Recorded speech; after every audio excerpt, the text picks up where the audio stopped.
Hello everyone, আসসালামু আলাইকুম। আশা করি সবাই ভালো আছেন। আজকে দুপুরবেলা আমরা একটা বিশেষ উদ্দেশ্যে বাইরে বের হয়েছি। দেখতেই পাচ্ছেন আমার হাজবেন্ড আর আমার লক্ষ্মী ছেলে আব্দুল্লাহ সামনে হেঁটে যাচ্ছে, আর আমি পেছন থেকে ওদের ক্যামেরাম্যান সেজে ভিডিও করছি। আসলে আজকে আমরা যাচ্ছি আব্দুল্লাহকে পোলিও খাওয়াতে। হাঁটতে হাঁটতে হঠাৎ রাস্তার পাশে আমাদের চোখ গেল সুন্দর একটা জবা ফুল গাছের দিকে। গাছটাতে এত ফুল ফুটেছিল যে দেখতে জাস্ট অসাধারণ লাগছিল। ফুলগুলো দেখে আব্দুল্লাহ তো ভীষণ এক্সাইটেড। ও বায়না ধরলো একটা ফুল নেবেই। তখন ওর বাবা গাছ থেকে একটা সুন্দর ফুল ছিঁড়ে ওর হাতে দিল, আর সাথে আমাকেও একটা ফুল উপহার দিল। মাঝে মাঝে ওদের একটু সামনে গিয়েও আমি মুহূর্তগুলো ক্যামেরা বন্দি করার চেষ্টা করছি। ফুল নিয়ে গল্প করতে করতে আমরা চলে আসলাম পোলিও খাওয়ানোর কেন্দ্রে। আমাদের আব্দুল্লাহ কিন্তু খুব সাহসী ছেলে। ও একদম চোখের পলকে কোনো কান্না না করে পোলিও খেয়ে নিল। পোলিও খাওয়ানো শেষ হতেই আমরা দেখলাম ঠিক অপোজিটেই একটা সুন্দর স্কুল আছে। সেখানে বাচ্চাদের খেলার মাঠ আর অনেক খেলার জিনিসও আছে। আব্দুল্লাহ তো স্লাইডার দেখে আর লোভ সামলাতে পারলো না। ও স্লাইডারে উঠতে চাইলো, কিন্তু স্লাইডারে অর্ধেকটা ওঠার পরই ও ভয় পেয়ে গেল।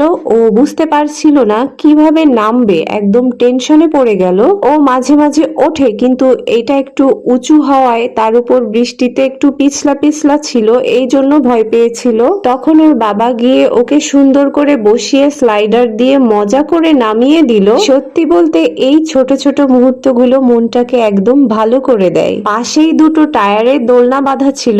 আব্দুল্লাহ সেখানে বসার চেষ্টা করছিল, কিন্তু পারছিল না। পরে আমরা ওকে সাহায্য করলাম। ওর বাবা যখন টায়ারের দোলনাটা জোরে জোরে দুলিয়ে দিচ্ছিল, আব্দুল্লাহর মুখের হাসিটা দেখার মতো ছিল। খেলার মাঠের পাশেই ছিল কাউন্সিল অফিস, আর সেখানে ছিল বিশাল বড় একটা বাংলাদেশের মানচিত্র। আব্দুল্লাহ হঠাৎ খুবই কৌতূহলী হয়ে পড়ল। ও দেখতে চাইলো বাংলাদেশের কোথায় কোন জায়গাটা অবস্থিত। আমরা ওকে মানচিত্র দেখে খুব সহজ করে বুঝিয়ে বলার চেষ্টা করলাম। ও খুব মনোযোগ দিয়ে শুনছিল আর ও বলার চেষ্টা করছিল। মাঝে মাঝে ওদের একটু সামনে গিয়েও সুন্দর মুহূর্তগুলো ক্যামেরা বন্দি করার চেষ্টা করছি। এটা কিসের মানচিত্র বলো তো? এটা কিসের মানচিত্র? এটা বাংলাদেশের মানচিত্র। এটা হলুদ মানচিত্র দাদা, কোথায় মানচিত্র? ওইটা হলো ঢাকা। আর এটা? এটা হলো খুলনা। আর এটা হচ্ছে? এটা বাগেরহাট। এটা? এটা বরিশাল বিভাগ। এটা? ওটা হচ্ছে চট্টগ্রাম বিভাগ। এটা? ওটাও চট্টগ্রাম বিভাগ। এটা? সিলেট বিভাগ। এটা? ময়মনসিংহ বিভাগ। এটা?